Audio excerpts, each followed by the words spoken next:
Vinaya Kimakiapido, Hana makiapi Chahasa Edwadi Iasicha Wichasta Oyate Hamataha Apetuwashte, Tokerenichiapi. This footage was taken at the University of Minnesota, an institution that controls 1,204 acres of land. Legally, much of that land belongs to the Dakota people, the original inhabitants of the area. Treaties, second in U.S. law only to the Constitution, say so.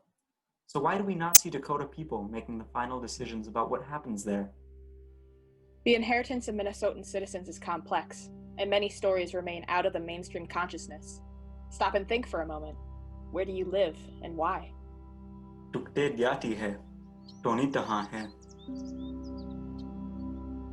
The University of Minnesota was founded next to the Mississippi River in 1851, over 150 years ago.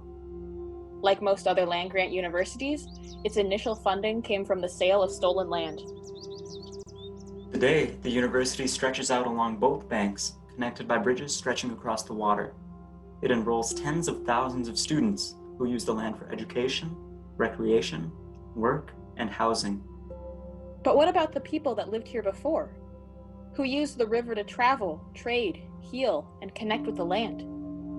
What happened to the Dakota, the Ojibwe, the Ho-Chunk, and all others who called Sota their home? A few miles from campus, the Mississippi meets the Minnesota River. This place, Bidote, is where the Dakota people first emerged from the earth. A place of medicine, the water here was once so clean that Dakota women would walk for days to give birth on the islands in the area and recover their health. Today, you'd be advised to avoid drinking that same water or eating anything that lives in it. You may be wondering how this environment, which for thousands of years sustained the indigenous people of the area, has changed so drastically in the last 2 centuries. To answer that question, we have to try to understand what's been happening to the original stewards of the land, the Dakota people, for the last few hundred years. Dakota people still live in Minnesota today, despite deliberate efforts by the United States to eradicate them or drive them out. While they are often made to seem invisible, there are many reminders that this land is theirs. Even the name of our state, Minnesota, comes from the Dakota language. Sota, where the water reflects the sky. When European settlers arrived on this land, they quickly realized its value. Resources were abundant and the water was pure. To a people accustomed to exploiting their environment, it seemed pristine and unused. But that land was not empty. Humans had been living there for thousands of years. As more and more settlers arrived, they increasingly came into contact with the Dakota people living in the area. The Dakota way of life was incomprehensible to newcomers. This Dakota lifestyle, which had originated and developed in the Minnesota area for thousands of years, was sustainable. Rather than simply taking from the land, the Dakota lived in harmony with it. It was the only way for both to coexist for so long. Today, our university sits on Dakota land. But where are the Dakota people? The settlers, Wasichu, originally gained access to the land by promising money and resources to the Dakota. But the promises were quickly broken. The settlers did not move with the seasons like the Dakota. They settled. Restricted from using their own land and facing starvation, the Dakota tried to take a stand against the invaders. In retribution, Wasichu leadership ordered the forced relocation or extermination of all Dakota in the state. In 1825, construction of Fort Snelling concluded on the bluffs of the Bidote. This would become a center for the extermination of the Dakota people. In the winter of 1862 to 1863, the fort became a concentration camp for Dakota women and children. The Bidote had become a place of genocide, and it was from this source of genesis that the Dakota were sent down the Mississippi River away from their home. Treaties were and remain broken. Despite their promises, the U.S. government paid mere cents, if anything at all, for millions of acres of land that comprise the current state of Minnesota. Today, the majority of Minnesotan land still remains under the control of the descendants of the Wasichu, while the Dakota live on fractions of their rightfully owned land. Government programs were established to eliminate the Dakota way of life and to westernize them.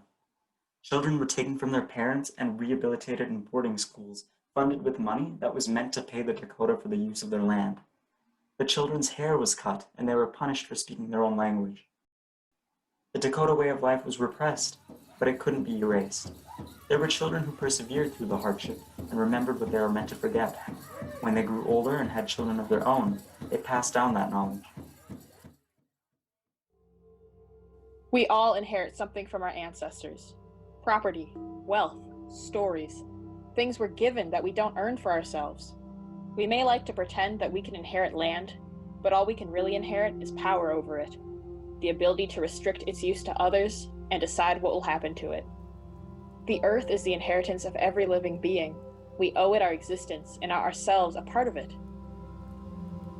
Simon Oritz, an indigenous author of the Acoma Pueblo tribe, writes about indigenous peoples' origin from the land. From here, land, earth, ground, we arose and were given life. Literally, yes. Mere symbol, no. Land, earth, ground is the material origin of people and all other forms of life and the living. The land we live on has provided us with life itself. From an outside perspective, we are indistinguishable, one and the same. The Dakota way of life ensured clean water and a landscape that appeared untouched to newcomers. But what does our lifestyle leave to our descendants?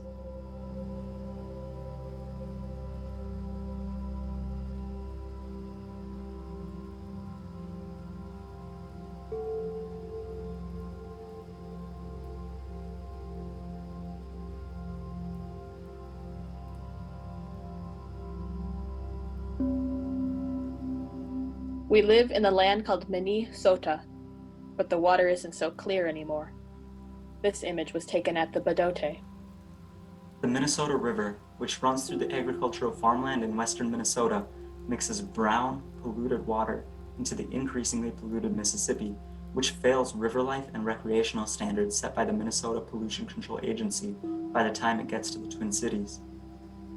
The Mississippi River continues through miles of agricultural and city runoff, before merging with Jibayadigo Ziba, the Ojibwe name of the St. Croix, which runs through miles of relatively pristine forest. It's striking to see the contrast of its clear blue waters against the Mississippi so contaminated by the means by which we maintain our modern lifestyles. It's not a lack of technology that prevents us from keeping our rivers clean either. Most water experts in Minnesota believe that we already know how the water is being polluted. While good science and engineering are required, they are not enough to clean the water. Citizens and the representatives they elect need to prioritize developing solutions for Minnesota's water future. Last summer and the summer before, I actually worked in a research lab that studied a specific type of pest that attacks corn. And it was a very interesting experience because I got to see how modern agriculturists, farmers fight against pests. And a lot of it is using pest control methods such as pesticides and genetic modification. And I think a lot of these are really short-term effects, especially considering how quickly insect populations are developing resistance against all the technology we have that we can possibly create. By growing these monocultures of crop, there's no way for us to avoid pests and other issues that lead to us creating more and more pollutants in the rivers. And so I don't think we should necessarily be blaming farmers for using these treatments when this is the only option they have, because the way we grow crop now requires so much intensive use of various chemicals and pollutants, when previously people didn't use these type of measures because they didn't need to, because the way we grew food was sustainable and healthy for the environment. And I think it's a very difficult issue to sort out because it requires such systemic change in the way that we view our lives. And so thinking about what we deserve, what we need, what we want as Minnesotans for the future of our future generations, for the state, for the environment, it's not just going to be, oh, well, let's ban the use of pesticides, let's invent this new type of fertilizer that maybe is still a little bit dangerous but not quite as bad for river life. It's going to be, we need major change now because we know that this is for the better, for the health of future people in this planet. When Minnesotans want to connect with the land, we head up north. The Northwoods are marketed as idyllic stretches of forest and lake, relatively untouched by colonial industrialism. The logging industry is portrayed as a rustic glimpse of the past, and the scarred earth left behind by mining operations explained as a necessary price to pay for jobs. Despite the narrative of untouched, relatively uninhabited wilderness, we continue to exploit the natural resources of the Northwoods while preventing the indigenous people of the area from accessing them. For how long will the forests and lakes of the North remain pristine? Will we follow in the footsteps of our ancestors and leave future generations without even a small escape from what we've done to the land and water where we live? Earth's resources are finite. What will we do when we approach the limit? What do we want our descendants to inherit? What good is wealth when the planet is hurting? The Earth has cared for humans for millions of years. Have we forgotten our responsibility to do the same for it? It's not too late for us to make the changes required to nurture our surroundings and guide them back to health. There are many ways to live sustainably. Smaller, local farms, the reduction in the prevalence of single-use plastics, investing in green technologies, and most importantly, the amplification of indigenous voices. The knowledge of how to live sustainably isn't a mystery.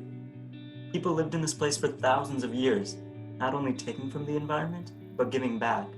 Not only living alongside it, but as a part of it. We have been here for such a short time compared to them. It isn't too late to listen and learn. To the earth, we say Zani Washte Ye. Zani washte do,